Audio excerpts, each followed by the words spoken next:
This is the ultimate guide to cleaning a sheepskin or shaggy rug.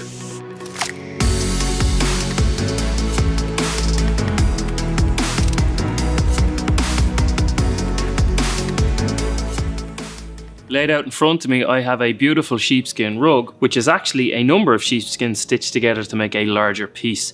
It's made by a company called Fibre in Australia. I think it's Fibre because I can't really tell from the writing on the label if that's a B or an S or Fisser wouldn't really make sense. Anyway, I think it's Fibre. I'm going to guess that this is a rug made from New Zealand sheep in Australia. In this video, I'm going to teach you the do's and don'ts of sheepskin or fake fur rug cleaning. And I'm also going to show you 3 methods for cleaning a sheepskin rug, and this is what it's going to look like when it's done.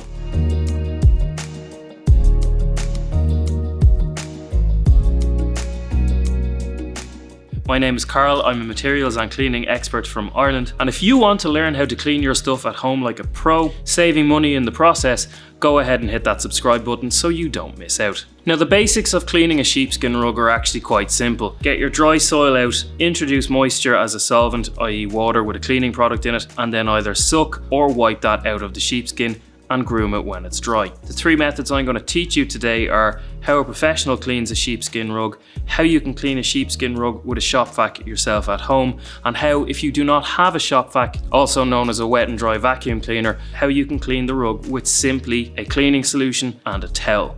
Now, to clean the rug like a pro, regardless of which method you're using, the 2 things you must do first are use a pet hair brush to groom open the fibres so that the cleaning solution can surround them, encapsulate dirt and then get extracted out, but also vacuum the sheepskin really well before introducing any moisture, because if there's any soil in here that's water soluble, that's going to turn into dirt and make the material look worse, not better. So I'm going to split this section of the rug into 3.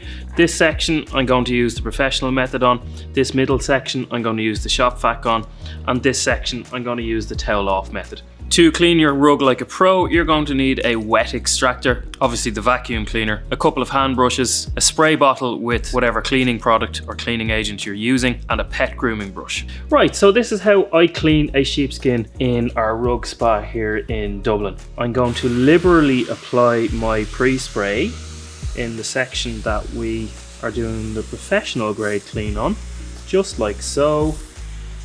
And it smells like a sheep because the wool is now wet. Okay, once that's applied, I'm going to groom the pre-spray into the wool, and what this is going to do is loosen all of that bonded soil. The bonded soil is then going to become immersed or emulsified in the water or the cleaning agent, and then I'm simply going to rinse that out with my hand tool and my little box extractor. So that's now nice and wet, and I'm going to extract this section out.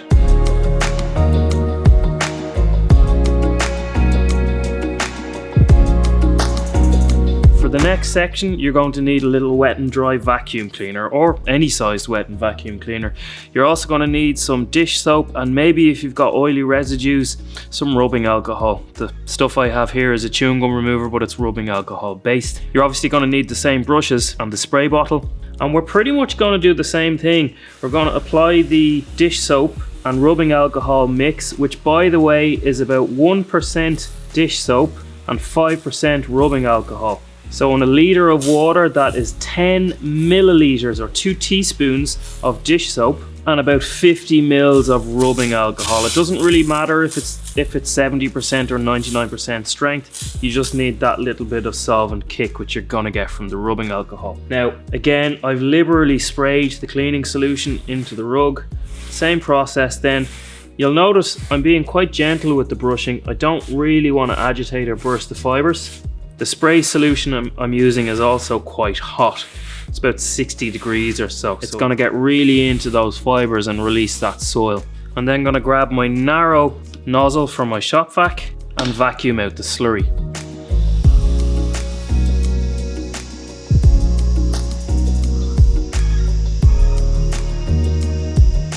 Now, if you're concerned about any residues left in the wool at this point, you can mix up a 10% white vinegar water solution, respray the area, and then just extract it out with the shop vac. That will neutralize the cleaning agent. Not that the dish soap is going to be particularly alkaline because it's at such a low dilution, but it will help remove any residues that will be left in there, even though they're going to be pretty minimal anyway. Now, I'm going to be very honest here, the best at-home method for doing this is actually using a shop vac or wet and dry vacuum cleaner, but if you don't have one of those and you're in a pinch, or you just want to give a sheepskin or any other rug a light freshen up, the method is quite simple. Grab yourself a cotton towel, same mixture as for using the wet and dry vacuum cleaner, but grab yourself a cotton towel, and there's two options here. You can either spray the area down, which I'm going to do on one half, same solution as you're using in your wet and dry vacuum solution. So you can spray it down, groom the solution in, and then fold your towel so you're making a bun with it. You've got nice controlled action with the towel, and then towel off the area. Now, this is known in the trade as a very low moisture clean, or VLM type of cleaning. We use this more often than you would think. It's really effective, believe it or not. And if you don't want to wet something like a velvet, or you want to do a curtain clean, which we have a tutorial on the channel for, you can use this method to do a very low moisture clean on it. Actually sucking the slurry out, or sucking the water out, is going to be a little bit more effective, but as you can see, that's been really effective in pulling the dirt out. I'm going to fold the towel around the other way now, and the other method is to, if you want to keep the moisture down even further, and this would be quite handy for a fabric like viscose, wet the towel down and just wipe over the area. If you have any spots or stains that you want to work on, put a little bit more on the area and just roll the spots or stains out into the towel. And the same goes for if you've got a spot or a stain that you want to remove with the shop vac. Put a little bit more in the area, gently work it, and then suck out the slurry. Honestly though, if your home doesn't have a wet and dry vacuum cleaner, my advice is to go and get one. They're only about 50 euros, even less in the States, where apparently they're on sale in the likes of Walmart for like $25, $30. So if you don't have one, get one. I'm going to groom this rug now when it's dry and show you guys what it looks like. Regardless of which method you use, you need to get the rug dry before grooming it, which is your final stage. And when the rug is dry and groomed, it's going to look like this.